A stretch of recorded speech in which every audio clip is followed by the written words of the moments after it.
ওঝার উপর বিশ্বাসটা কি করে আসে এটা আমাদেরকে বুঝতে হবে। ধরো কোনো এক সময় গোখরো সাপেই কামড়েছে, স্পেকটিক্যাল কোবরা, ফনাধর সাপ।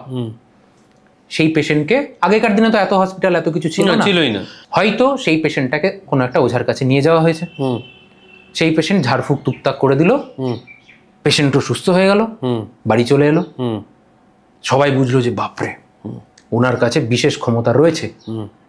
ব্যাপারটা কি হয়েছিল বলবো তোমাকে? তাকে হয়তো স্পেকটিক্যাল কোবরাটা কামড়েছিল, কিন্তু আমাদের ভারতবর্ষে স্পেকটিক্যাল কোবরা এমন একটা সাপ, সব থেকে বেশি মানুষকে কামড়ায়, কিন্তু সব থেকে বেশি মানুষ কামড় খাওয়ার পরেও বেঁচে আসে স্পেকটিক্যাল কোবরার রেকর্ডে রয়েছে।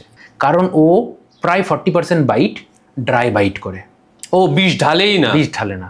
আচ্ছা, তোমার দাঁত ঢুকবে, ব্লাড বেরিয়ে আসবে, তুমি তো জানো না যে তোমার শরীরে বিষ ঢুকেছে কি ঢোকেনি। Right right. ও ড্রাই বাইট করেছে, তোমার শরীরে বিষ ঢোকেইনি।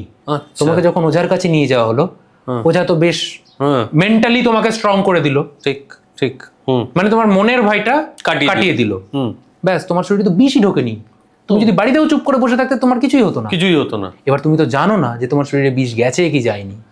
যদি তোমার শরীরে বিষ ঢুকতো এবং তারপর যদি তুমি ওঝার কাছে যেতে, ওঝার বাবারও ক্ষমতা ছিল না তোমাকে বাঁচানোর।